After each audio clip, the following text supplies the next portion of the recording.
各位领导、企业家、女士们、先生们，大家好，我是法国驻华大使馆商务投资处韩志云，很荣幸今天作为主持人参与此次在线研讨会。新能源汽车电池在欧洲选择上法兰西大区。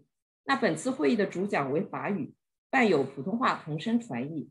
需要听中文翻译的参会者呢，请在 Zoom 底部这个页面可以点击翻译的这个按钮，并且选择中文通道。我再重复一遍，如果想要听中文翻译的听众，可以在 Zoom 页面的底下有一个可以选择翻译的按钮，里面有中文和法文，您可以选择中文频道。另外呢，我们在会议的过程当中，如果有任何问题的话，也可以点击底部的问答这个按钮，可以罗列你们的问题，我们可以在会议的最后做一个解答。那现在呢，我们的研讨会正式开始。首先，我们有请法国商务投资处投资参赞阿德丽娜女士致开幕词。谢谢，有请阿德丽娜。谢谢志云。Mesdames, Messieurs, bonjour à toutes et à tous. Je suis ravie de vous accueillir aussi nombreux aujourd'hui sur ce webinaire consacré à la filière batterie dans la région des Hauts-de-France. Et je remercie Nord France Invest, notre partenaire régional, avec lequel nous co-organisons cette séquence dédiée aux entreprises chinoises du secteur. Je remercie particulièrement Yann Pitolet, son directeur général, ainsi que Guillaume Jinkoji, responsable Asie, qui ont fait le choix de maintenir et de poursuivre leurs actions de promotion en Chine à nos côtés, malgré la crise sanitaire qui contraint leur déplacement à l'international. Aujourd'hui, deux experts nous font l'honneur de leur présence sur cet événement. M. Jean-Baptiste Formery, vice-président des achats d'Automotive Sales Company, et M. Luc Messien, directeur régional de l'Association de l'industrie automobile. À quatre voix, ils vont vous donner toutes les bonnes raisons de choisir la France et de choisir la région des Hauts-de-France lors de vos futurs projets dans le secteur de la batterie en Europe.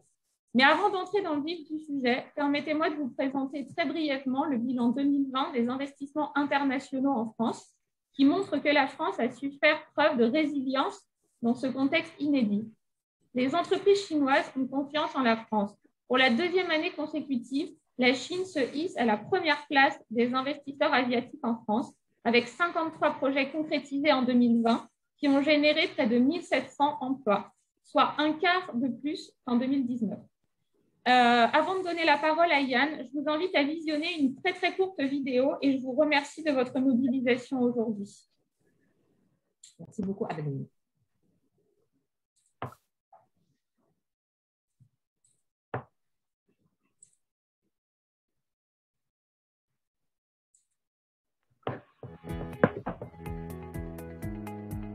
得益于促进商业的改革计划的实施，法国在疫情危机来临之前，已经成为了外商在欧洲直接投资的首选目的地。外商在法国的投资企业是法国经济重启计划中最为重要的组成部分。在2020年全球投资总量下降33%的背景下，法国仍保持其竞争力。法国一如既往地吸引着众多外商投资企业，创造和保留法国的就业岗位。2020年，法国在工业和研发领域的吸引力尤其引人注目，医疗和环保领域的项目更是得到了明显的增长。今天，85%的外商企业家普遍认为，法国仍旧会是他们最具吸引力的投资理想目的地。80%的外商投资者认为，法国重启计划中的经济举措适当其时。综合两项决定性优势，适应性和信任度，法国的经济化转型持续加速。首先，巩固法国领土竞争力的举措，尤其在税收方面；其次是减免生产税；最后，以法国重启计划促进企业的发展。这些彰显法国各地区优势的助力措施，将持续增强法国领土的吸引力，构建法国2030年。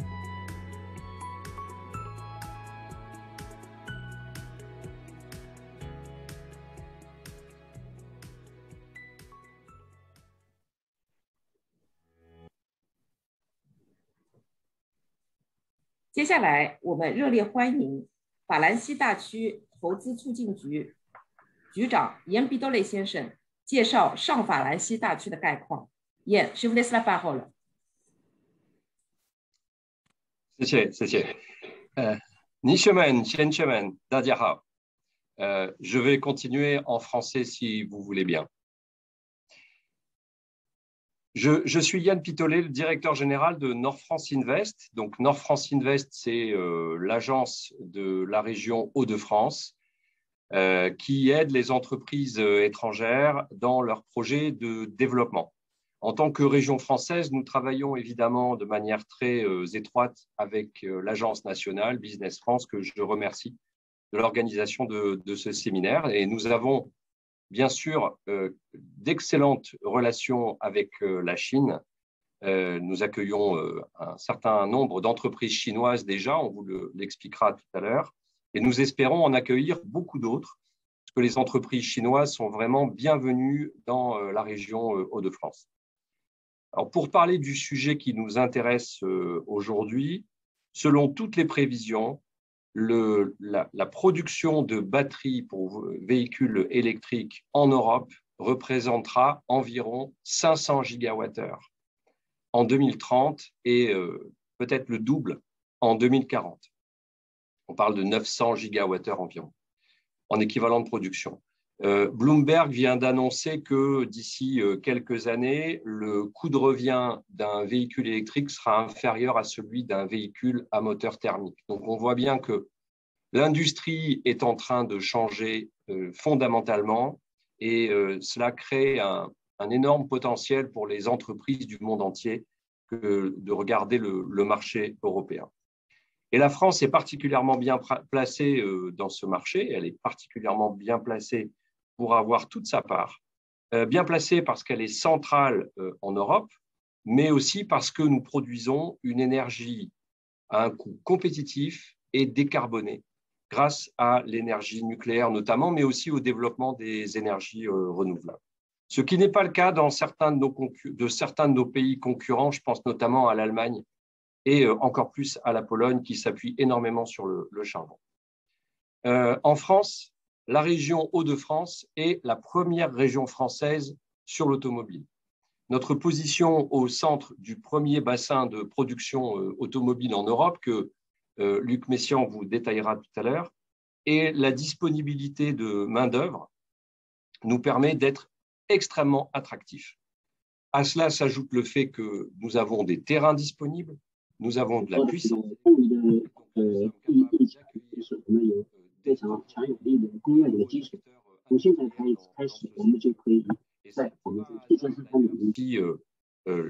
nous avons été choisis par ACC, M. Formery est là aujourd'hui, donc qui est, je vous rappelle, un partenariat entre Stellantis et Total Saft. Nous avons été choisis pour accueillir la première Gigafactory française. Et nous annoncerons très prochainement de nouveaux investissements dans ce secteur, donc qui vont venir s'implanter dans la région. Alors, l'ambition de la région Hauts-de-France est de devenir le numéro 1 français dans le développement de la batterie pour les véhicules électriques et un des leaders en Europe. Et pour cela, nous souhaitons accueillir des fabricants, bien sûr de batteries, mais aussi des fournisseurs, des fabricants de cathodes, d'anodes, de séparateurs, des entreprises spécialisées dans le recyclage. L'idée étant pour nous de créer un véritable écosystème. Et si vous faites le choix des Hauts-de-France et de la France, vous pouvez être certain de tout notre soutien pour réussir votre implantation, à la fois en termes de délai, de coût et de soutien dans la durée. C'est un élément extrêmement important pour nous. Voilà, je ne serai pas plus long, je vais en rester là et je serai ravi de répondre à vos questions lorsque vous en aurez. Et je voudrais simplement profiter de ces quelques instants qui me restent pour vous remercier d'avoir participé à ce webinaire parce que je sais que vous êtes tous et toutes extrêmement sollicités. Et donc, merci pour ça. Merci beaucoup Yann pour votre présentation。是这样子啊，非常感谢各位企业家们今天来参会。然后呢，我们现在也再次提醒一下，就是我们刚刚可能进入会议的这些听众啊，我们今天的会议主讲是法语，但是呢，我们也是有配备了普通话的同声传译。然后希望听到中文传译的参会者呢，可以在 Zoom 底部有一个可以选择翻译的这个按钮，可以选择中文频道，好吗？可以让各位就是说从这个中文声道当中听到我们的传译内容。另外呢，就是也麻烦2位翻译老师，我们可以调整我们的话筒，因为中文频道可以就是说的在这个响亮一些，因为我们现在有一些参会者可能的一些收听的这个效果啊，我们会把中文频道这一段呢，可以就是我们的中文解说可以说的慢一点，然后呢说的声音大一点，好吗？行，谢谢。那我们现在研讨会继续进行。Merci beaucoup, Yann, encore une fois de votre présentation. 那接下去呢，我们也热烈邀请我们上法兰西大区投资促进局亚太地区负责人Guillaume金国际先生来为大家介绍为何投资上法兰西大区。Je te laisse la parole, Guillaume. 谢谢。好的，不 problem 志云，谢谢韩志云。各位领导、女士们、先生们，大家好。感谢你们参加今天的会议。我会通过大概10分钟的时间的介绍，介绍一下我们上法兰西大区的主要的特色，以及为什么应该选择我们的地区。首先，我想很简单解释一下这个大区政府的概念。在法国一共有13个大区政府，那么上法兰西大区是这些13个大区之一。这个大区的级别是国家政府和市政府之中的一个政府的概念，所以可以简单的说，跟中国的省政府差不多的一个级别。Suivant s'il te plaît, June.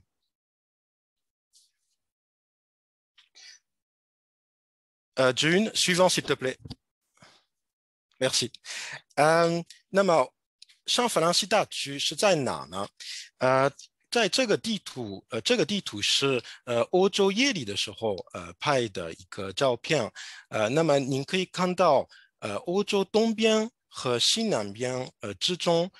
中间有一个地方，那个夜里的灯光，就是城市的灯光特别集中，特别亮。这个地方是英国的首都伦敦到意大利的北边的一个欧洲的中心的一个地区。这个地区很多法国人呢，叫朗斯橡胶。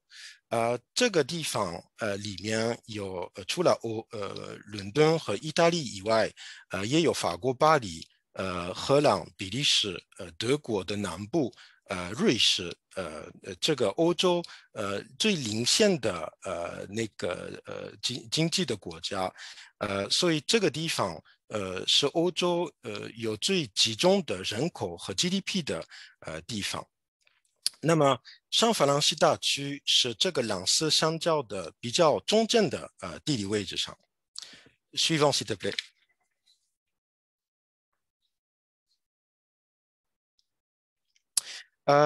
那么如果稍微近一点看的话，大家可以看到的灰色的地方，在这个第2个地图上是上法兰西大区的实际面积。这个地区的南边有巴黎，西北边有英国伦敦，东北边有荷兰和比利时，然后东边有卢森堡和德国的南部的一部分，包括杜塞尔多夫和科隆。这些主要的6个国家，5个首都和其他的主要城市都在我们的地区的300公里以内。这个300公里，其实对中国人来说是比较少的一个地方的概念，因为比如说我们的地区北边有上法兰西大区的首府里尔，里尔是法国第3大的城市。那么从里尔到阿姆斯特丹或者里尔到巴黎，是南京到上海的那个一个概念，就是跟南京到上海的距离差不多一样的概念。这个300公里以内，也有另外一个特殊是，除了很多的国家以外，也有欧洲最大的人口，有差不多8000万个人口，生活在这个地区里面。然后这个人口并不是就是多，也是欧洲最富有的人口。他们每年的购买力是超过15000亿欧元的，所以企业家来说，市场在这个地方里面。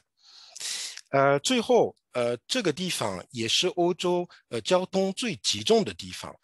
比如说高速公路最集中的地方是在这个地理位置。另外，关于港口，欧洲第一大的港口罗特丹，还有第二大的港口安特卫普港，都在我们的地区的200公里内。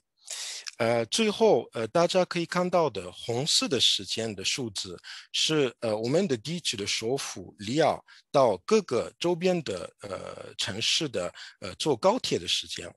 比如说，伦敦是1个小时20分钟，布鲁塞尔是35分钟，然后巴黎是1个小时，等等。suivant s'il te plaît。那么刚才通过法国大使馆的艾德琳·东安女士的介绍，您可以看到法国是关于外资企业是一个很主要的欧洲国家。那么稍微详细一点看的话，其实很多可能亚洲的国家的人会认为欧洲最大的投资的关于工业的投资的地方可能是德国。其实外资企业的工业投资最大的国家并不是德国，是法国。然后在法国之中最大的工业地区是上法兰西大区。上法兰西大区的物流行业也是法国第一大的。然后跟整个欧洲其他的地区比较的话，上法兰西是第二大的工业地区。suivant。那么上法兰西也是法国第二大的外资企业地区。我们大概每个3-4年通过KPMG 做一个独立的调查，看看那个我们地区的外资企业对我们满意不满意。那么您可以看到上一个调查就是17年做的调查的结果，是85%的外资企业在我们的地区对这个地区是满意的。然后除了不好意思，当然我们的地区有很多，因为离很多欧洲的国家非常近，所以欧洲的企业是特别丰富，包括德国、比利时、英国等的企业。不过您可以看到欧洲以外的企业也特别多，包括美国、日本的公司，还有在这个图片上看不到的比如说加拿大的、印度企业等等。suivant。那么关于中国企业，上法兰西也是法国第二大的，目前一共有42家中国投资企业在本地区。那么关于跟交通行业有关的企业，也已经存在的中国企业在这个行业里。比如说比亚迪有他们的唯一的西欧的组装厂，在上法兰西大区。这个组装厂主要是组装电动大巴车的业务。还有河南省的宇通，他们在我们的地区有整个欧洲的零部件中心。还有安徽省的合力叉车有欧洲的总部和他们的物流中心在上法兰西大区。suivant s'il te plaît。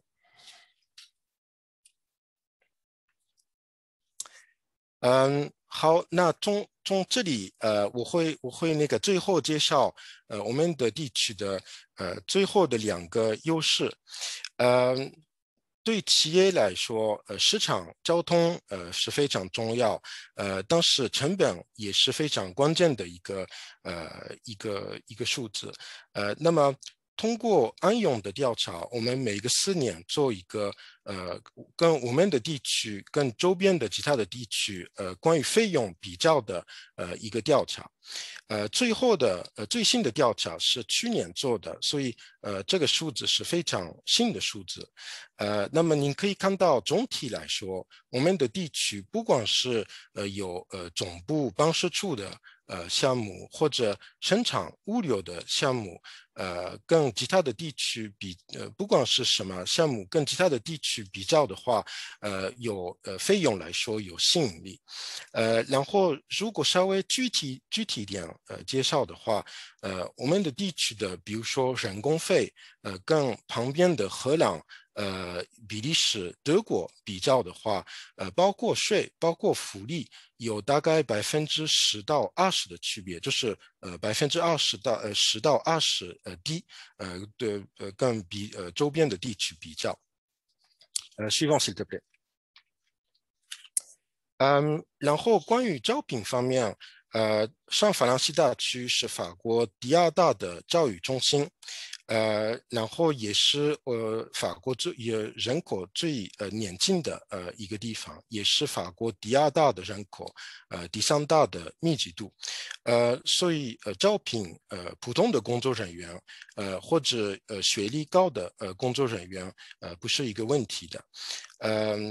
我们的地区每年培训10%以上的法国的工程师，这种有非常多是跟交通行业有关的。suivant s'il te plaît。好，那么最后我们上法兰西投资促进局是上法兰西大区政府的一个部门，我们是专门是我们的那个部门是专业帮助我们的地区外资企业发展，然后也是欢迎新的外资企业的那个一个部门。我们是跟法国商务处Business France 通过各个企业需要的帮助，为了设立到我们的地区，包括找到合适的办公室、仓库、绿地等，还有我们也解决各个企业的招聘的需求，申请补贴，找到合作伙伴等，根据各个企业的需求，我们会提供一个那个专业性的服务。suivant s'il te plaît。好，谢谢大家的关注。如果有任何问题，我们可以这个今天的会议以后继续保持联系。谢谢大家。Merci beaucoup, Guillaume, pour ta présentation.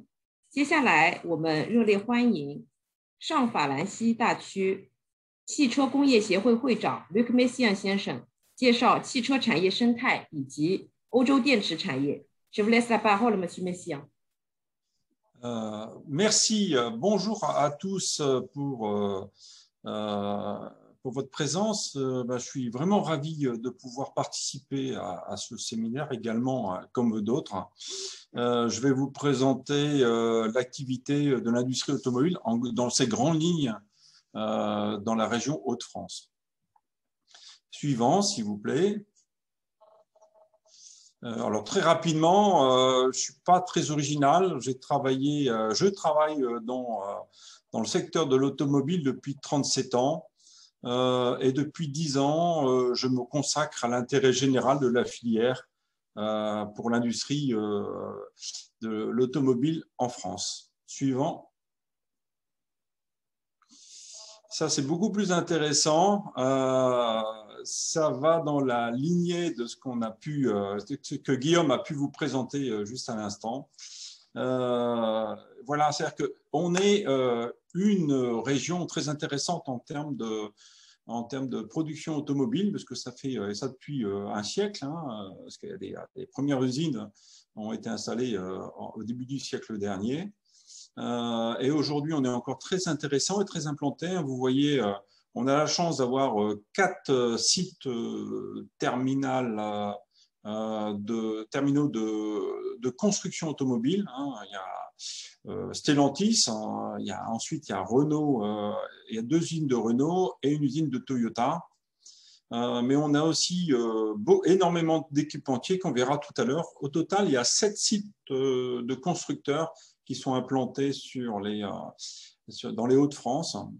Alors, si vous voyez dans ce rayon, c'est important parce que 50% des véhicules européens y sont fabriqués et 50% du global, du premium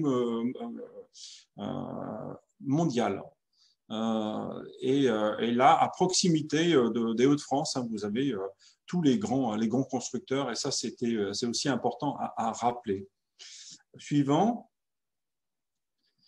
Si on revient à Hauts-de-France, dans notre territoire, je le disais, il y a 7 constructeurs. Ça emploie, au total, la filière emploie 50 000 personnes, dont 6 000 en R&D. Et on fabrique en moyenne 700 000 véhicules à l'année pour un capacitaire installé de l'ordre du million de véhicules. Et on s'est approché du million il y a quelques années. Suivant, s'il vous plaît. Là, c'est l'écosystème. Vous voyez, très dense. On a énormément, et c'est une des forces de la région, on a énormément d'équipementiers, d'entreprises qui travaillent essentiellement pour l'automobile, de toute taille, de la petite entreprise jusqu'à la grosse. Et avec tout, et on peut dire que une grande partie des gros équipementiers mondiaux sont présents chez nous.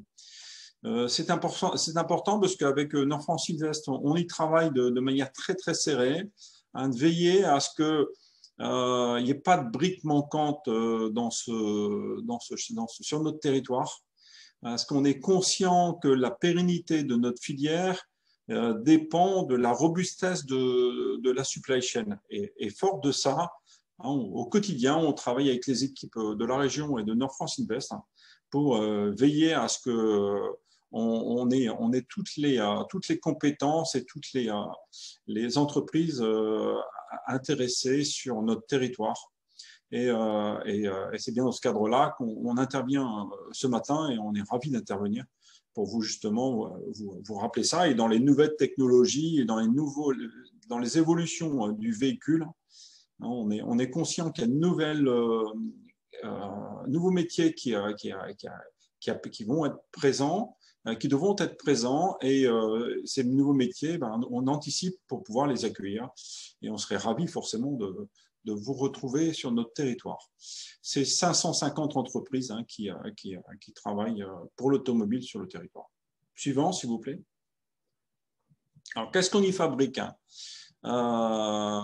Côté Renault, Renault fabriquait tout le haut de gamme. Il fabrique toujours tout le haut de gamme de la gamme Renault, en passant par le Monospace 5, la Talisman dans ces 2 versions, en version normale et en version Estate, et le Scénic, qui est un petit monospace en version 5 places et en version 7 places.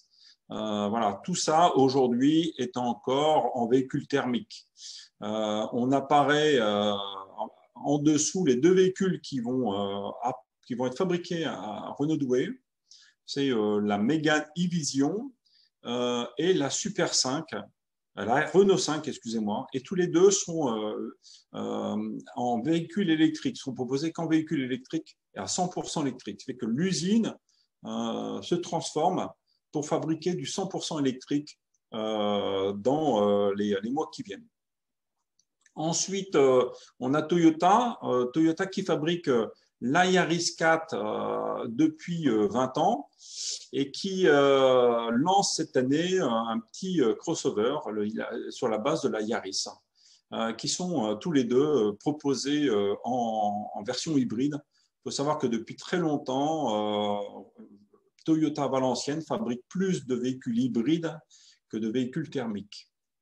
Ensuite, il y a Renault Maubeuge qui va fabriquer du véhicule utilitaire, qui fabrique du véhicule utilitaire sur la base du Kangoo, mais également badgé Nissan et Daimler Mercedes-Benz avec le Citan.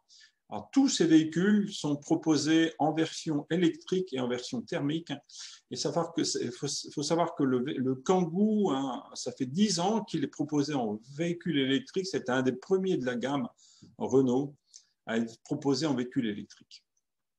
Ensuite, il y a le site ex-Sevel-Nord qui est aujourd'hui Stellantis-Ordin, où on y fabrique des véhicules utilitaires également de moyenne taille. Et là, sur la marque Peugeot, Citroën, Toyota, oui, Toyota fabrique aussi, fait fabriquer son Pro-AC chez Stellantis et ainsi que General Motors. Et ces véhicules, aujourd'hui, sont proposés en véhicules thermiques, bien sûr, mais aussi, depuis peu, en véhicules électriques. Voilà, suivant, s'il vous plaît. Un petit zoom sur le métier de R&D en région. Nous avons énormément de centres techniques basés sur notre région. Hein. Au total, c'est 6000 emplois d'ingénieurs et techniciens. En particulier dans la zone de Valenciennes, on fait un grand rayon autour de Valenciennes, et surtout dans le sud de la région, à proximité de Paris et des centres techniques de Paris. Tout ça, c'est à proximité avec des gros centres, des centres complètement modernisés. Hein. Je pense par exemple à Alphatec pour Plasticomium, qui est un tout dernier centre technique, ainsi que Forestia, sans oublier d'autres qui sont très à la pointe du progrès. Suivant, s'il vous plaît. Un petit zoom sur... on nous a proposé d'intervenir sur ce sujet-là. Hein. Bon, ça sort du cadre des Hauts-de-France, mais c'est aussi intéressant d'avoir cette vision hein, qui nous vient des Échos. Voilà la carte des Gigafactories, vous devez certainement la connaître, puis c'est intéressant de la rappeler et montrer que en Europe, hein, c'est entre 20 et 25 nous avons entre 20 et 25 projets de Gigafactory. Et la France, on est ravis d'avoir ACC. Je vais rapidement leur laisser la parole ensuite. On est ravis d'accueillir ACC sur notre territoire. Et on espère en accueillir d'autres, parce qu'on a bien compris qu'il faut avoir un minimum d'activité dans ce domaine pour pouvoir accueillir un écosystème favorable. Et bien sûr, on serait ravis de vous y retrouver pour ceux qui sont intéressés. Suivant. Voilà, j'ai fini ma présentation. Bien sûr, j'ai été vraiment ravi de faire cette intervention. Et bien sûr, je me tiens à votre disposition pour des questions et j'essaierai d'apporter des réponses. Un grand merci à vous. Merci beaucoup, Monsieur Messiaen, pour cette présentation de l'écosystème automobile dans la région。我们现在邀请最后一位演讲嘉宾，法国 ACC 公司采购副总裁 Jean-Baptiste Formery 先生，来为大家介绍法国 ACC 公司在上法兰西大区建立新能源汽车电池生态的愿景。Invitons maintenant Monsieur Formery à nous présenter le projet d'ACC. Je vous laisse la parole, Monsieur Formery. Merci beaucoup, June. Je me présente d'abord, donc je suis Jean-Baptiste Formery, je suis le vice-président purchasing, achat de l'entreprise ACC.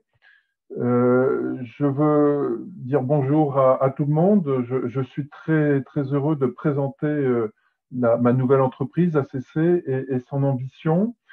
Et je remercie en particulier les équipes de Business France Chine et de Nord France Invest avec lesquelles nous travaillons régulièrement pour l'organisation de ce webinaire. Pouvez-vous passer au slide suivant? Voilà, alors ACC, c'est quoi? C'est une nouvelle entreprise. ACC, ça veut dire Automotive Sales Company, qui a une ambition, c'est devenir le leader européen de la cellule de batterie et des modules, de façon à offrir une mobilité à la fois efficace et surtout propre pour tout le monde. Et ce projet s'inscrit évidemment dans ce qui a été expliqué précédemment par les différents intervenants, d'une croissance extrêmement forte du marché de la voiture électrique en Europe et aussi en France. Le slide suivant. Voilà. Alors, quelle est notre ambition?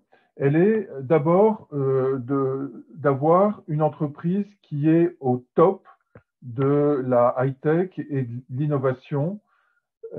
C'est évidemment extrêmement important vu la révolution industrielle que représente l'industrie de la batterie dans le monde et en Europe. La seconde ambition, c'est d'être compétitif et de produire des batteries automobiles qui soient abordables par tout le monde.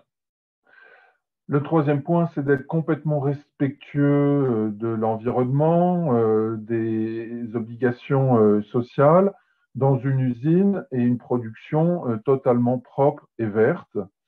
Et puis, bien sûr, c'est de proposer une entreprise qui fasse grandir la région Hauts-de-France et de créer des opportunités d'emploi.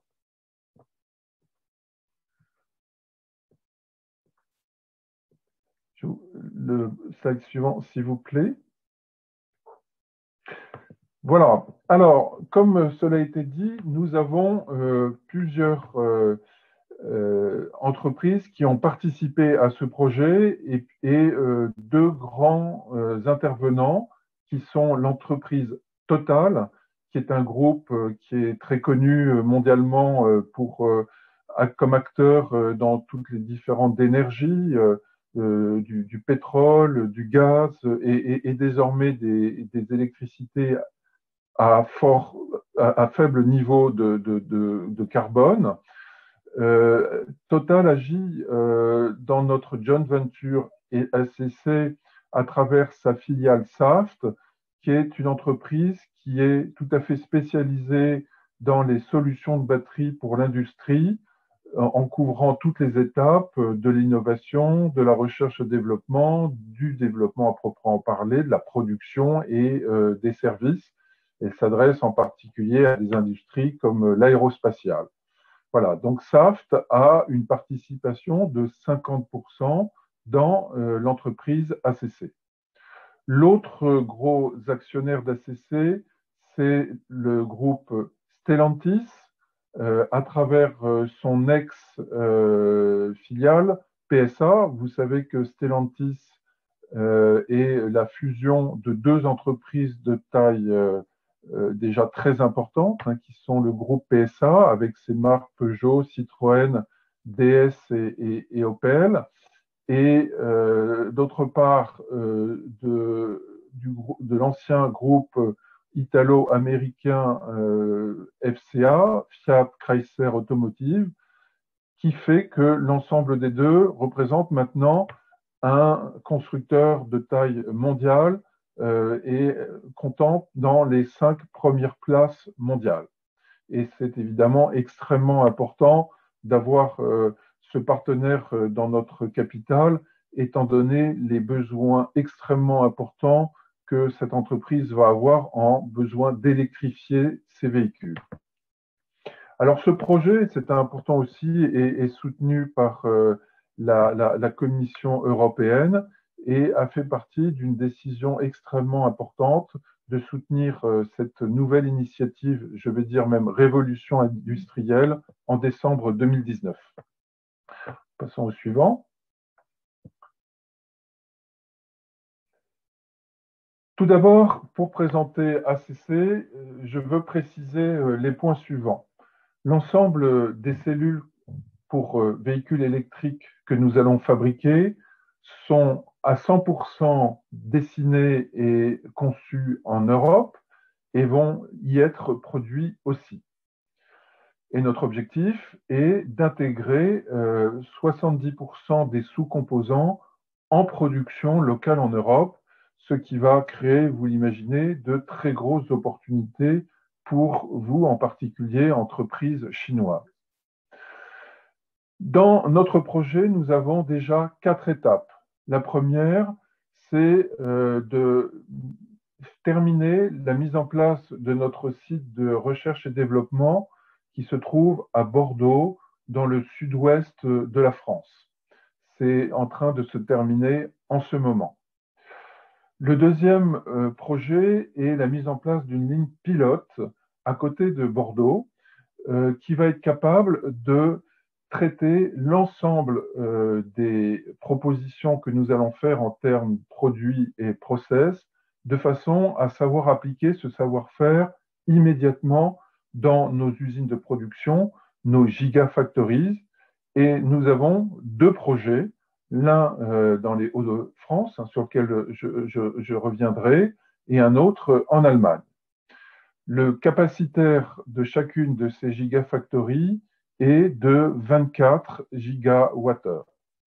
Et la première va démarrer fin 2023 et la deuxième début 2025. Vous pouvez passer à la suivante. Voilà, alors vous voyez sur ce slide la façon dont nous organisons le ramp-up de notre production. Je rappelle que l'ensemble de ce projet, c'est 5 milliards d'euros d'investissement. Donc, vous retrouvez en 2020 une première phase avec le site de R&D. Vous avez une photo de ce que va être ce projet, le bâtiment de R&D dans les prochaines semaines. En 2020, nos actions se concentrent sur les étapes génération 3 et 4 des cellules. Je reviendrai tout à l'heure sur ce point.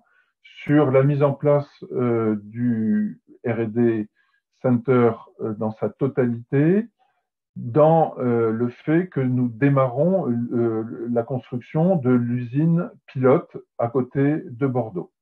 Et nous intégrons déjà la production d'échantillons représentatifs de la production, car nous avons déjà 2 projets de batteries que nous devons délivrer à Stellantis dans les prochaines années.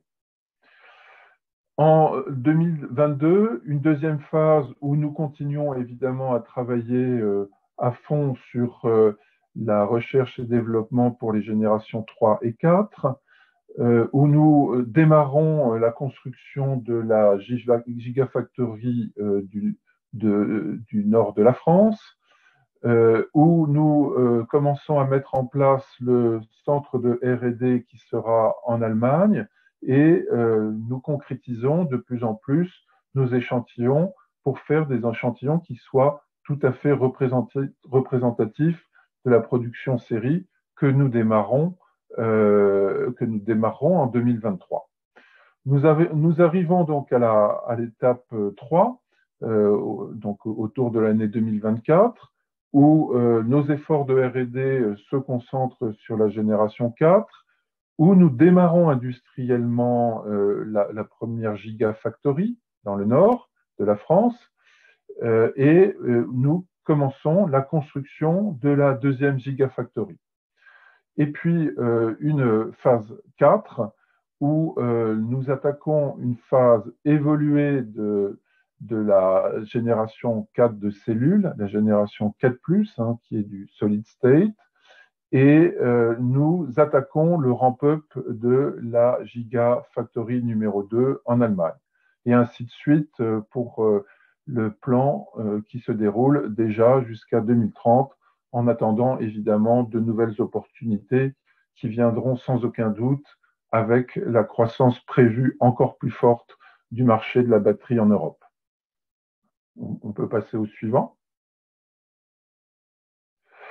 Voilà, donc sur ce slide, vous avez de nouveau une vue de notre nouveau site de R&D. Ce site, donc encore une fois à Bruges, à côté de Bordeaux, fait 11 000 m². C'est un investissement de 30 millions d'euros qui nous permet de faire des prototypes, de faire des analyses techniques, de modéliser et de tester en conditions produits et process équivalentes à ce que nous allons mettre en place ensuite dans notre ligne pilote, puis dans nos gigafactories.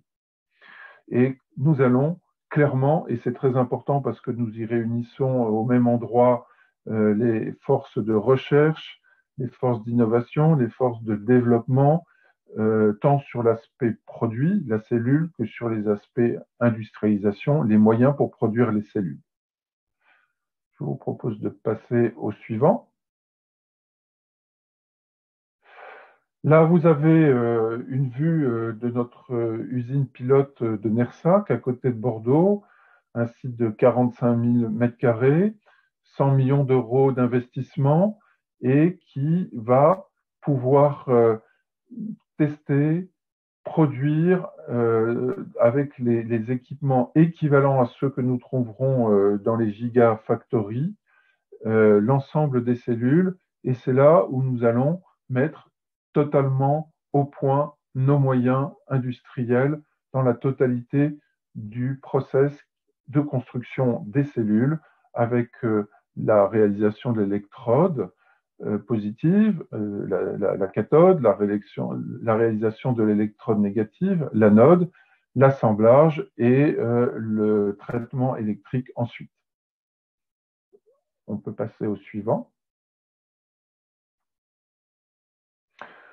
Là, vous avez une vue d'architecte de la première Gigafactory qui se trouvera donc à proximité de la ville de Lille, dans des communes appelées Douvrin et Billy-Berclos, hein, donc dans la région des Hauts-de-France.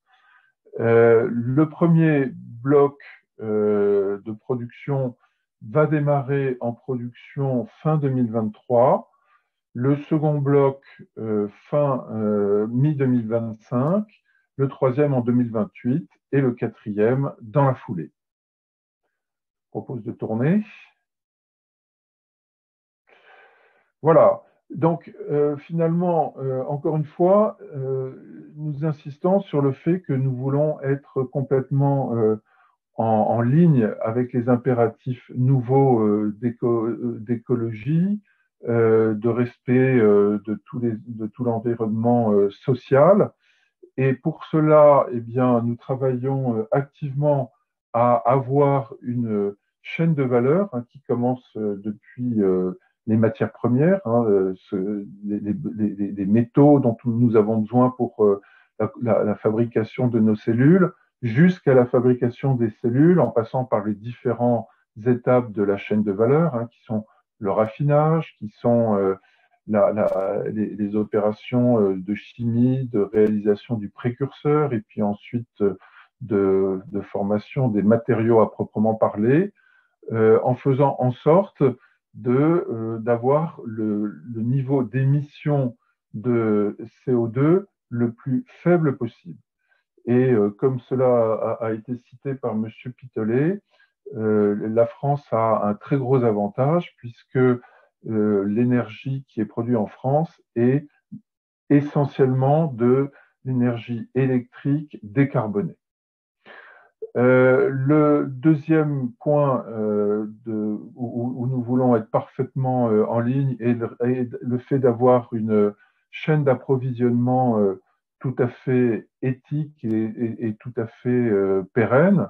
Nous pensons à toutes les questions d'éthique à respecter, notamment pour l'extraction du cobalt, où nous voulons que les mines qui vont travailler pour nous soient tout à fait en ligne avec le respect des droits de l'homme et notamment du travail des enfants. Nous voulons que le lithium que nous allons utiliser soit fait dans des conditions où il ne mette pas en péril la situation hydraulique des régions où il y aura l'exploitation. Et nous voulons évidemment pour que le nickel, que tous les rejets de produits après la séparation du nickel ne soient pas faits en haute mer dans des conditions où cela met en péril l'écosystème, l'environnement biologique sous-marin. Évidemment, nous faisons en sorte que le design de nos cellules soit complètement compatible avec le recyclage, qui va être un point extrêmement important de notre cycle de production de cellules, puisque nous savons que nous pouvons, par ce recyclage, retrouver une grande partie des matériaux dont nous avons besoin et les remettre pour un nouveau cycle de production. Et nos usines seront des green factories, c'est-à-dire que nous implantons tout ce qui est nécessaire pour avoir un environnement vert, avec des plantations, avec des toits recouverts de panneaux solaires de façon à capter de l'énergie électrique solaire, avec encore une fois des moyens industriels qui limitent absolument la consommation d'énergie et la production d'émissions de CO2. Nous pouvons aller au slide suivant. Voilà, alors ce tableau que je ne vais pas détailler complètement montre que nous travaillons en fait sur 4 générations de cellules différentes. La première génération, celle avec laquelle nous allons commencer notre activité, c'est la génération 3, que nous déclinons en fait en 2 technologies. Ce sont bien sûr des technologies lithium-ion. La première technologie est ce que nous appelons NMC, c'est-à-dire nickel, manganèse, cobalt. Et la seconde, c'est la technologie LFP, lithium, phosphate de fer. Nous avons déjà commencé à travailler sur la génération 3+, qui est une amélioration de la génération 3 pour les 2 technologies que je viens de citer, mais en intégrant un élément important, c'est que nous ne voulons plus avoir de cobalt dans la constitution de nos cellules. Et la deuxième chose, d'un point de vue technique, nous rentrons dans ce que nous appelons le dry process, c'est-à-dire un système de mélange des composants qui évite le fait d'utiliser des fluides et qui nous permet de faire le mélange directement sans cet intermédiaire. Puis nous passons à la génération 4, qui est connue, non, je suis toujours sur ce slide, qui est connue sur le marché comme la technologie solid state, avec la suppression de l'électrolyte liquide. Et là aussi, nous voulons faire cette technologie sans cobalt. Et enfin, nous passons à la génération Gen 4+, qui représente encore des améliorations par rapport aux générations précédentes. Chaque fois, nous cherchons évidemment à augmenter la capacité des batteries par une densité d'énergie importante et la sécurité des batteries. Nous pouvons passer au slide suivant.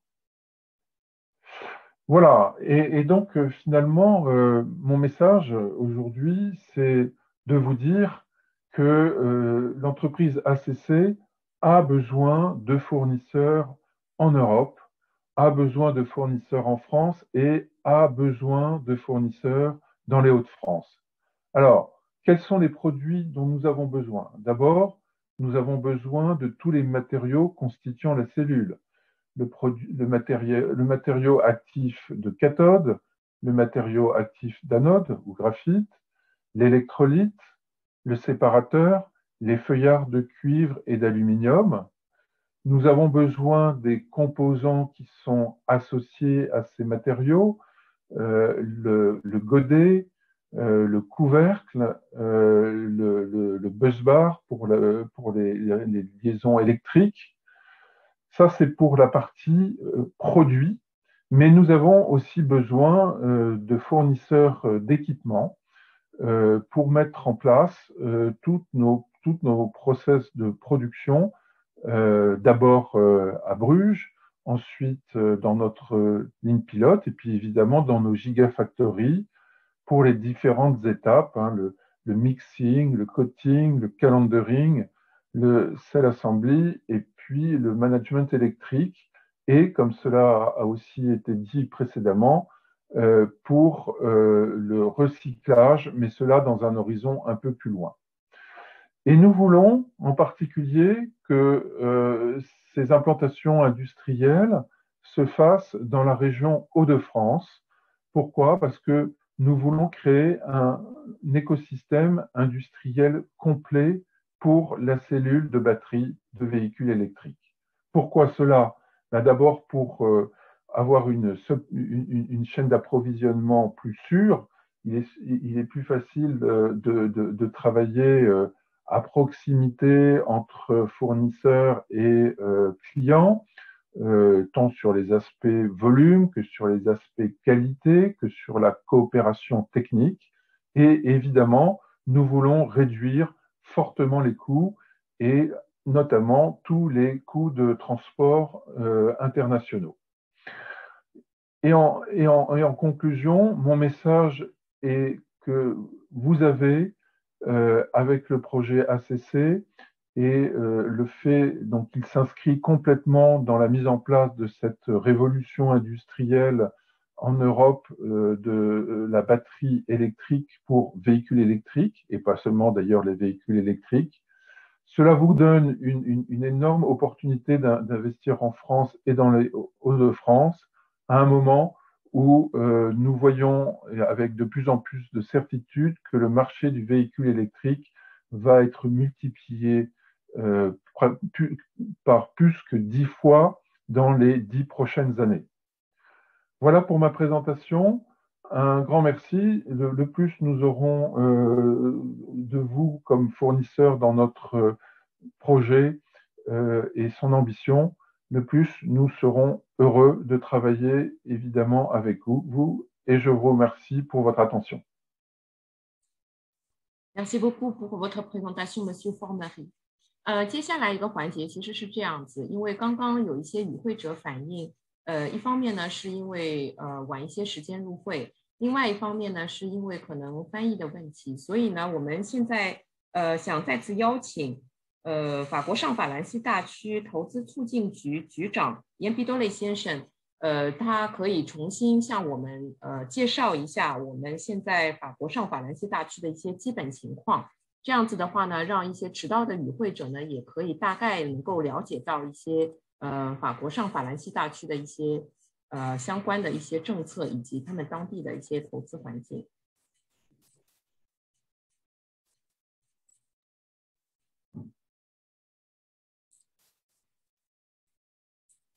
Bon, Yen, je vous laisse la parole. 谢谢Didier. Donc, je crois qu'il y a eu un problème de son, c'est ça, dans mon introduction? Oui. D'accord. Donc, je ne vais pas tout reprendre, mais simplement 2-3 éléments qui me semblent importants. Ils ont été évoqués pour la plupart pendant les prises de parole de nos intervenants, que j'en profite pour remercier d'ailleurs. Je voulais simplement vraiment bien insister sur ce point. Sur ces points. Le premier, c'est que, M. Formery vient de l'aborder, le marché européen va vraiment exploser dans les années qui viennent sur la fabrication de batteries et donc des éléments qui rentrent dans les batteries. On parle, selon toutes les prévisions, les études qu'on voit passer, on parle d'un équivalent de production de 500 gigawattheures d'ici 2030, c'est-à-dire dans vraiment très très peu de temps, et 900 gigawattheures à l'horizon 2040. Ça, c'est une première chose. Donc, ça veut dire qu'il y a un potentiel considérable pour les entreprises du secteur en Europe. La deuxième chose que je voulais juste rappeler, c'est que la France est très bien placée dans ce marché européen. Elle est bien placée parce qu'elle est centrale en Europe. Et encore une fois, j'insiste sur, à nouveau, cela a été dit, mais j'insiste sur le fait qu'en France, l'énergie, l'électricité est à un coût tout à fait compétitif, premièrement, et deuxièmement, elle a l'avantage d'être en très grande partie décarbonée, puisque notre système de production est basé majoritairement sur le nucléaire et bien sûr avec une part des énergies renouvelables qui augmente, mais on a un mix énergétique qui est très différent de celui de l'Allemagne et encore plus de la Pologne, où l'empreinte carbone est bien plus forte puisqu'il s'appuie majoritairement sur des centrales charbon. Autre chose qui est aussi importante, c'est qu'en France, la région Hauts-de-France a plusieurs avantages. Le premier, c'est d'être vraiment au cœur, et ça, Luc Messiaen l'a bien démontré dans sa présentation. Les Hauts-de-France sont vraiment au cœur de cette grande région européenne de production des véhicules automobiles et notamment des véhicules premium. Je pense que c'est très clair. Et donc, nous avons cette position centrale qui a convaincu beaucoup d'entreprises. Et donc, l'exemple le plus récent est celui d'ACC, avec la démonstration faite par M. Formery. Et donc, on voit bien qu'on a cette position centrale. Nous avons également, et c'est un point sur lequel j'insiste énormément, nous avons du foncier disponible. Donc, nous avons des terrains qui sont prêts à construire, qui présentent des capacités également de raccordement électrique qui sont tout à fait intéressantes pour des entreprises qui sont fortement consommatrices d'électricité. Nous avons également de la main-d'œuvre formée. Nous avons de la main-d'œuvre disponible à des coûts tout à fait compétitifs. Ça également, c'est un point qui est essentiel pour la réussite de ce type d'investissement. Et Guillaume l'a bien expliqué dans sa présentation, les entreprises chinoises sont vraiment les bienvenues dans les Hauts-de-France. Nous en avons aujourd'hui plus de 40.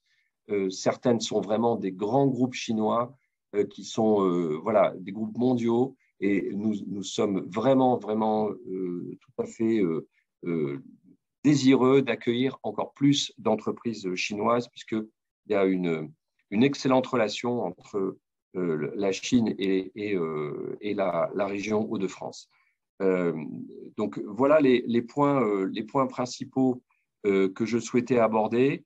Je voulais également donc remercier donc les intervenants, bien sûr, également Business France pour l'organisation, nous avoir aidé à organiser ce séminaire.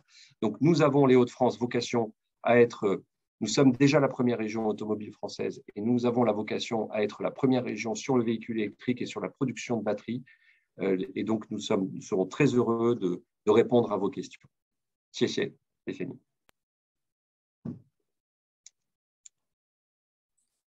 Merci beaucoup, Yan, pour votre présentation et bien sûr la conclusion. 那接下去呢，我们会进行到就是我们会议的最后一个环节，就是我们的问答环节。如果说各位听众、各位参会者有疑问的话呢，也可以同时在我们 Zoom 页面底下的问答功能上面罗列你们的问题啊。那现在呢，我们其实也有收到一些问题，我们可以就是向大家做一个解答。那首先呢，我们有收到第一个问题呢，是我们的法国企业 ACC 在中国市场有哪一些计划或者是说远景？Peut-être que c'est une question pour Monsieur Formery.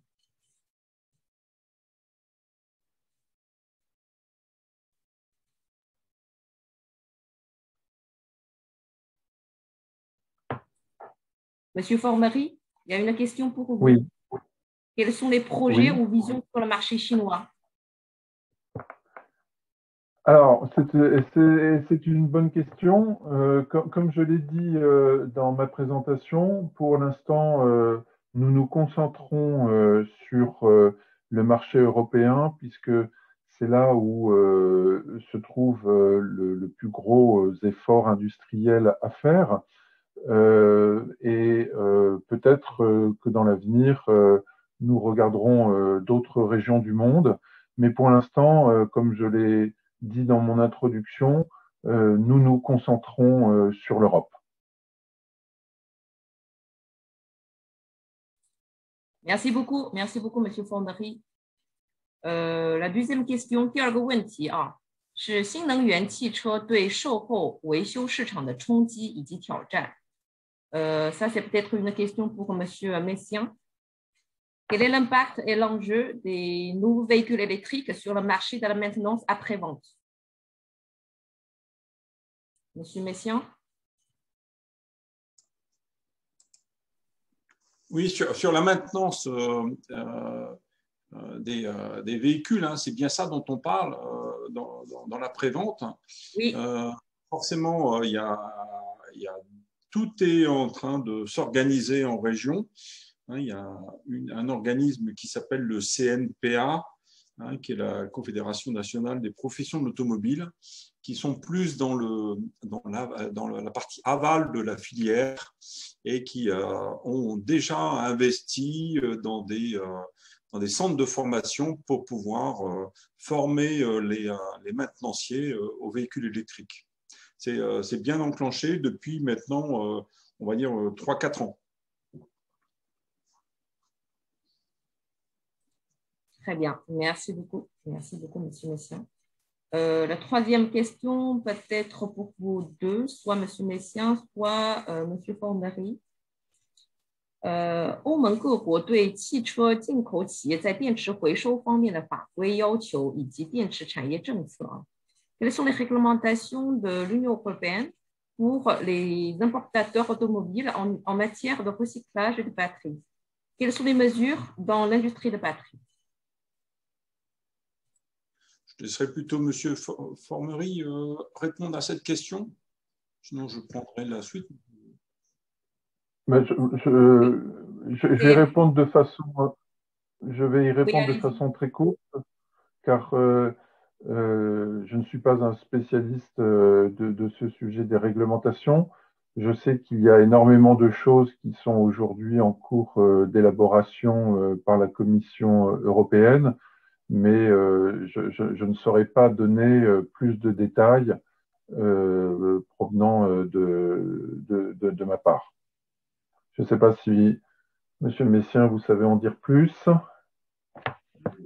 Voilà, ce qu'on peut dire de plus, c'est que la région Hauts-de-France est très sensible à ce sujet et on a fait un projet stratégique, le recyclage des batteries sur notre territoire. Et ils ont fait appel à un projet européen pour être reconnu comme tel sur ce sujet, ce qui fait qu'on sera bien présent sur ce sujet, il n'y a aucun doute. Très bien, merci beaucoup。我再向大家重复一下，如果说现场有参会者有各种问题的话，就像我刚刚说的，在 Zoom 底下有一个问答功能，大家可以点击罗列你们的问题。Encore une question peut-être pour Monsieur Formery. Concernant les équipements de production, à part de la collaboration avec Northvolt, est-ce que la société ACC a l'intention d'avoir d'autres partenaires? Par exemple, les partenaires chinois. D'accord. Alors déjà, première chose, nous n'avons pas de collaboration avec Northvolt sur les équipements.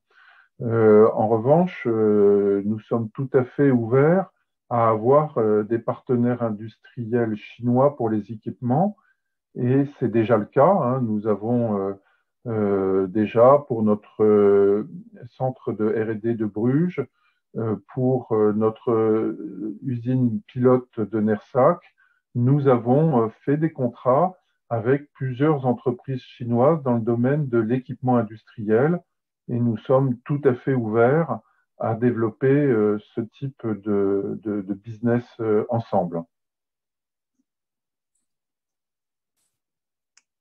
Très bien, merci beaucoup.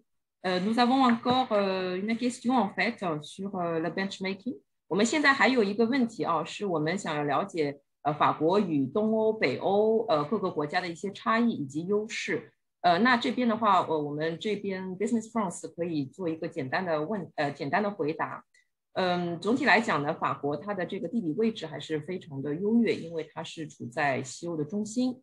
然后呢，法国的生产力是占据欧洲前列的，相对于东欧国家来讲呢，就是他们的生产力会比较高一些。第二点呢，其实法国的工业电价的价格会比较低。大家也知道，法国其实在能源储备，包括是能源生产上面也是非常的有优势的。那第三点呢，其实是法国是具有这个汽车产业的一个供应链是非常全面的，因为本身汽车产业也是在欧洲占据欧洲的第2大市场。法国也有比较多的一些汽车产业的代表性的一些集团啊，一些整车厂、主机厂，包括一些这个我们的零配件企业，我们也都熟知的，像雷诺啊、斯特朗蒂斯啊、Valeo 啊、福基亚等等啊。然后另外呢，我们也可以看到，其实法国现在也是一个非常开放的一个国家，也是想吸引更加多的这个法国的企业能够吸引到更多的外商企业能够投资法国，这个也是法国的一些优势。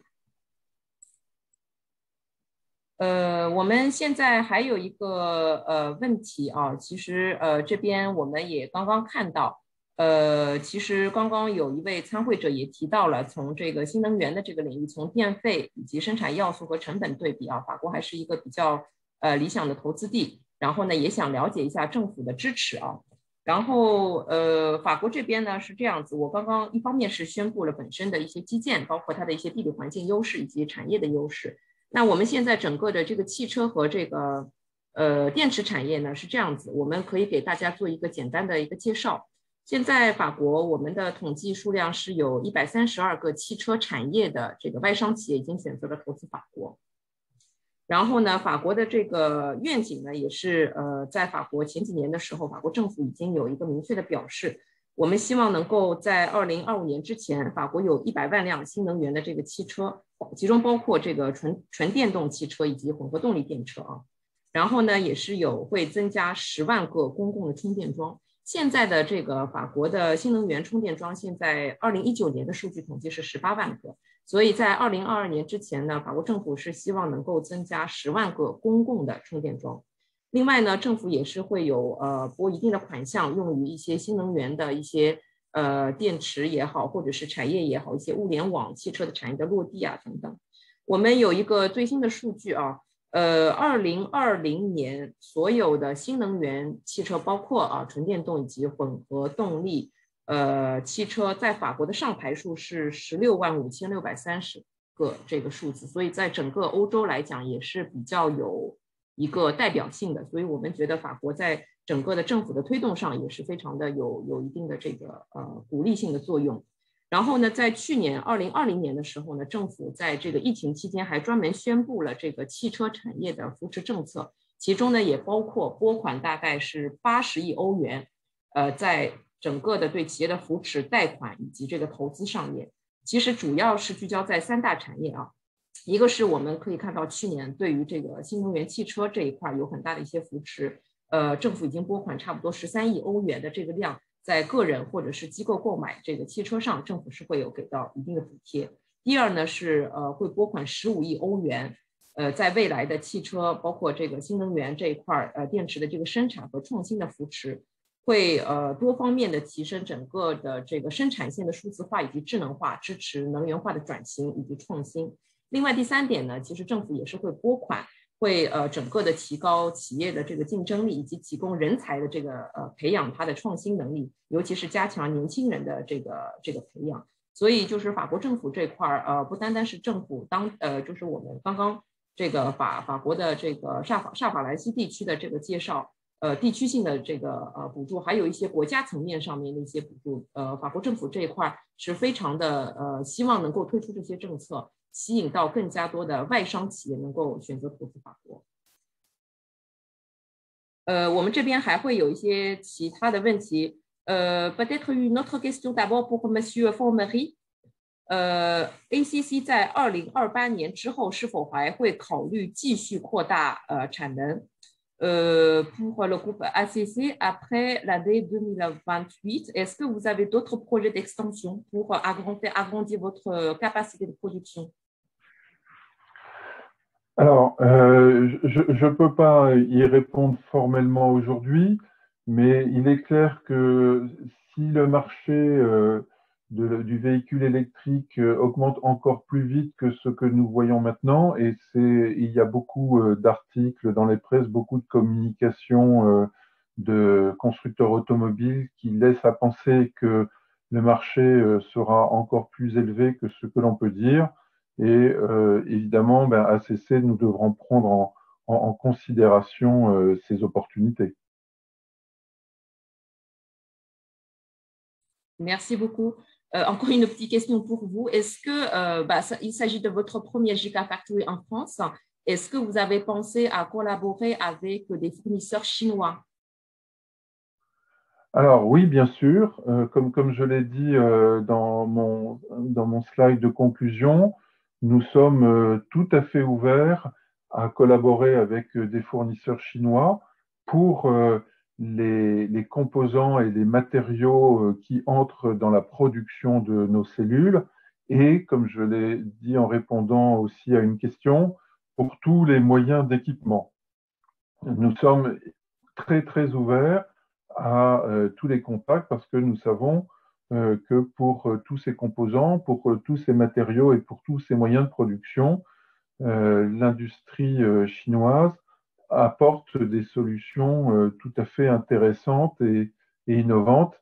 Et encore une fois, nous sommes tout à fait prêts à rentrer en contact avec vous et évidemment à envisager des implantations en Europe et tout particulièrement en Hauts-de-France pour les raisons de sécurisation de la chaîne d'approvisionnement et de la réduction des coûts qui était mon dernier message. Très bien, merci beaucoup, Monsieur Formery. 另外有一个问题啊，法国呢，和南欧国家，我们讲到一个工会的情况啊，可能也是相对比较强势，可能也会有罢工或者是一些工会等。那从这个角度上，可能有一些企业也会担心后续工厂的运作效率问题。那on va peut-être poser cette question à Yann. Ouais, en fait, on parle de sujets de la présence de syndicats en France et aussi dans les pays de l'Europe du Sud. Souvent, en fait, il y a des manifestations, des grèves, et puis nous avons éventuellement des inquiétudes à ce sujet, parce que ça va créer un impact sur la productivité. Est-ce que vous pouvez présenter éventuellement peut-être la situation, l'avantage de la région et votre productivité, ou qu'est-ce que vous en pensez en fait sur le sujet syndicat, manifestation, tout ça? Oui, c'est un grand classique des clichés sur la France. Donc, ce que je peux vous dire très rapidement, c'est que si on prend quelques éléments factuels, l'usine Toyota Europe qui est implantée dans notre région, à Valenciennes, est l'usine Toyota la plus productive au monde après les usines japonaises. Donc, je pense que, et c'est Toyota qui le dit, hein, c'est pas nous. Donc, je pense que ça donne une illustration de la productivité de la main-d'œuvre française et de la main-d'œuvre dans notre région. Il n'y a pas tellement de sujets sur la question. On a une main-d'œuvre qui est extrêmement productive. Sur la question des grèves, il faut savoir que quand on regarde dans le détail, c'est vrai qu'on aime bien parler les médias aiment bien parler, notamment les médias anglo-saxons aiment bien parler quand il y a des grèves en France. On en parle beaucoup moins quand il y a des grèves en Allemagne, et pourtant il y en a. Et ce que je peux vous dire, c'est que quand vous regardez en détail les statistiques des jours de grève, dans le secteur privé, on est sur des ratios qui sont sur des indicateurs qui sont du même ordre que dans les autres pays. En France, l'essentiel des grèves, notamment quand on voit des manifestations, c'est souvent lié au secteur public. Et c'est aussi lié au fait que la France se réforme. Hein, il y a eu des grèves lorsqu'il y a eu une réforme de la société des chemins de fer, transport ferroviaire. Il y a eu des grèves lorsqu'il y a eu une réforme du régime des retraites. Mais ça veut dire que la France avance. Et dans tous les cas, ce ne sont absolument pas les entreprises privées qui font la grève ou dans lesquelles il y a un climat social qui est plus compliqué qu'ailleurs. Voilà. J'en dirai pas plus. Après, la meilleure façon de se rassurer par rapport à ça, et c'est ce que nous on fait quand on a des investisseurs qui viennent dans la région, on leur fait rencontrer des entreprises qui sont déjà implantées dans la région. Voilà. Comme ça, c'est entre entreprises, notamment celles qui sont déjà chez nous, qui peuvent témoigner du fait que les relations sociales sont tout à fait bonnes dans nos entreprises et que, contrairement à une sorte de légende ou de réputation, la France n'est pas un pays où on fait forcément plus la grève qu'ailleurs. Je peux peut-être apporter un complément à ce que vient de dire Yann. Pour aller dans son sens, moi je représente l'industrie et la partie privée de la filière automobile. C'est vrai que ça, c'était vrai il y a 10 ans. C'est vrai que sur le territoire Hauts-de-France, c'était, on va dire, assez chaud et les relations étaient assez tendues. Et ça fait 10 ans qu'on y travaille, et en particulier notre association, sur l'amélioration du management et de la reconnaissance du travail. Et on peut se dire, on touche du bois en France, on dit ça, je ne sais pas chez vous si on dit la même chose, mais on touche du bois parce qu'il faut être très, très vigilant à ça. Mais on a fait de gros efforts et on a surtout progressé dans le côté managérial qui fait que depuis 10 ans, ça s'est vraiment calmé et on peut dire qu'on a très peu de conflits sociaux dans les entreprises. Et quand il y en a, ils sont réglés très rapidement. Très bien, merci beaucoup.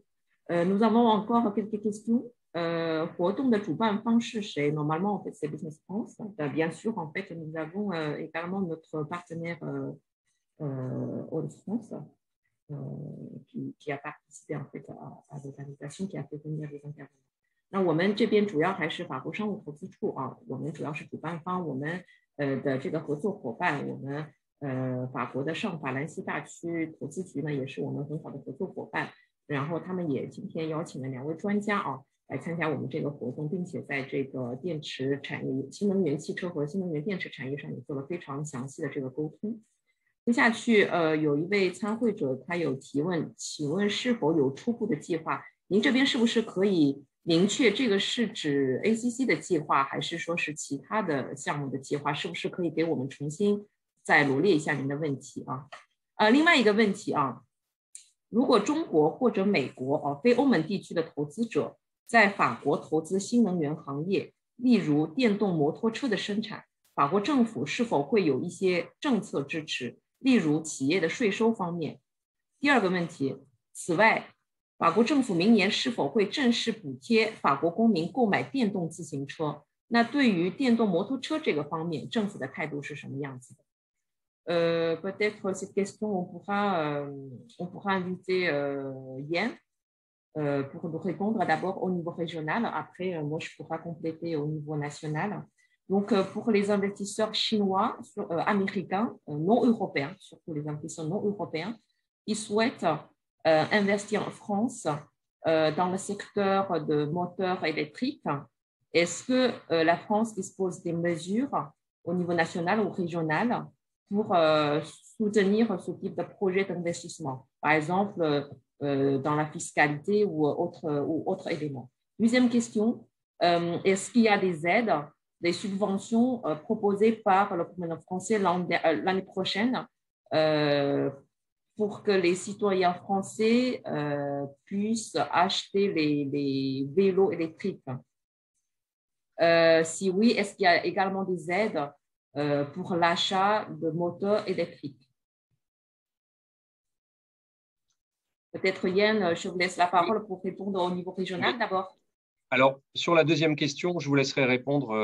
Enfin, je n'ai pas d'informations. Il y a bien sûr aujourd'hui les aides sur l'acquisition de voitures, de véhicules électriques. Et puis, il y a ce qu'on appelle aussi l'aide qu'on appelle la prime à la conversion. C'est-à-dire que quand on a un ancien véhicule qui a plus de 15 ans, en gros, un véhicule thermique, eh bien, il y a une prime supplémentaire pour l'achat ou la location d'un véhicule électrique. Maintenant, sur les vélos, je n'ai pas l'information. Donc, je ne sais pas si vous l'avez, sinon on la donnera. Sur le premier sujet, Oui, bien sûr que des entreprises industrielles notamment, enfin, et notamment dans l'industrie automobile ou l'industrie de la batterie électrique, bien sûr qu'elles sont accompagnées financièrement. Il y a plusieurs possibilités. Il y a bien sûr des subventions qui peuvent être données aux entreprises.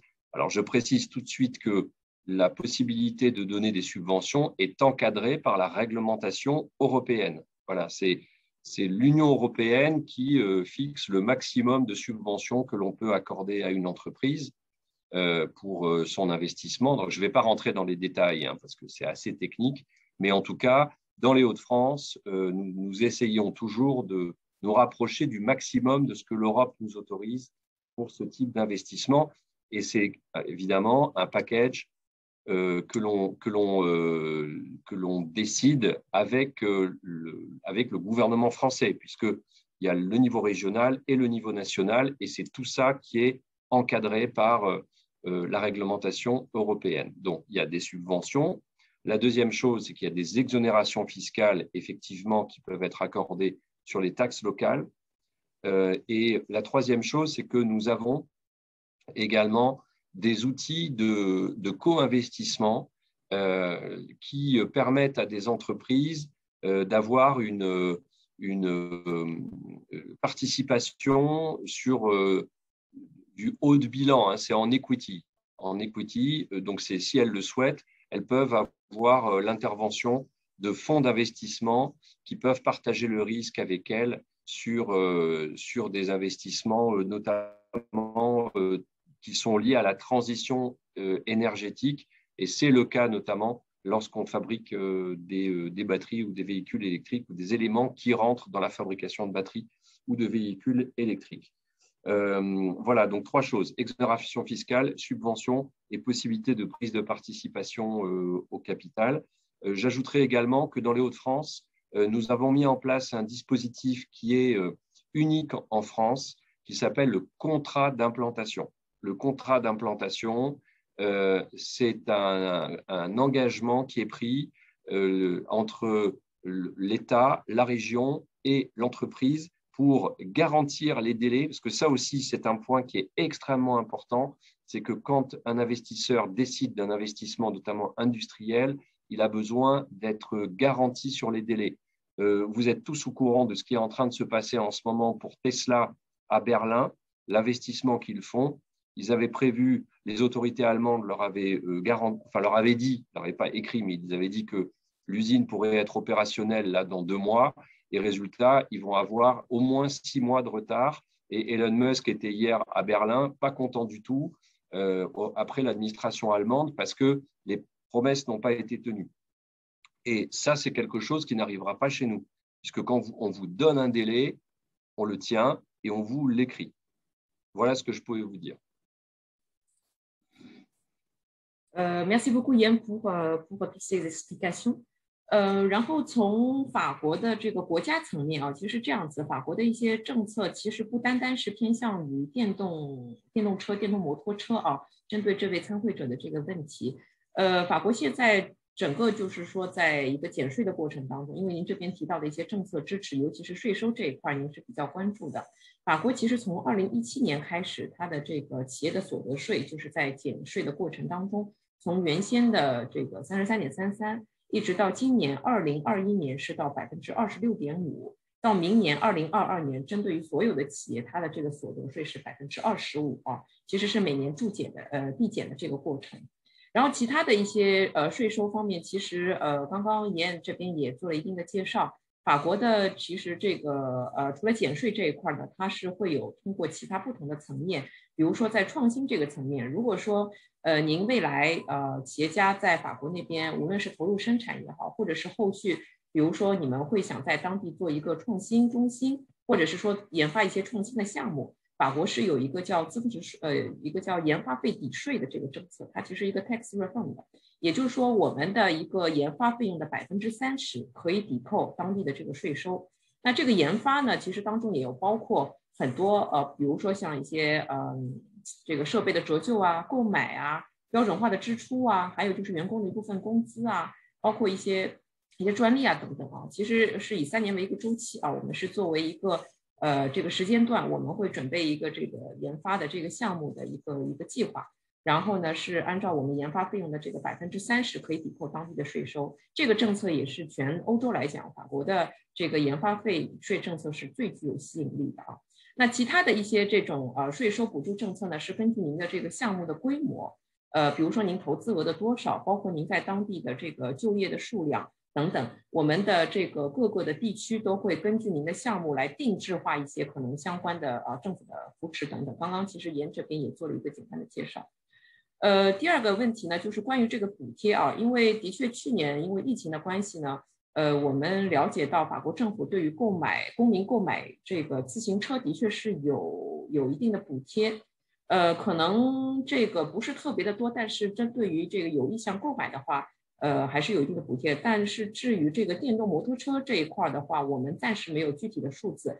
但是购买电动汽车的话，去年开始呢，就是无论是个人或者是机构购买呢，政府都是会有补贴的。个人的话呢，它是有一个7000欧元的一个政府的补贴啊。个人的这个就是说是购买这个电动车。如果说去年来讲的这个政策呢，是如果您还有一个换购的这个需求，比如说我原来是燃油车的，我要购买一个新能源电动车的话呢，政府还会额外有一个5000欧元的补助，一共是7000加5000是12000欧元的补助，这个是国家层面的，是去年的这个政策。今年的政策当中呢，我们现在还是在学习的过程当中。如果说后续各位还有其他的问题啊，我们也非常愿意可以就是说给各位解答。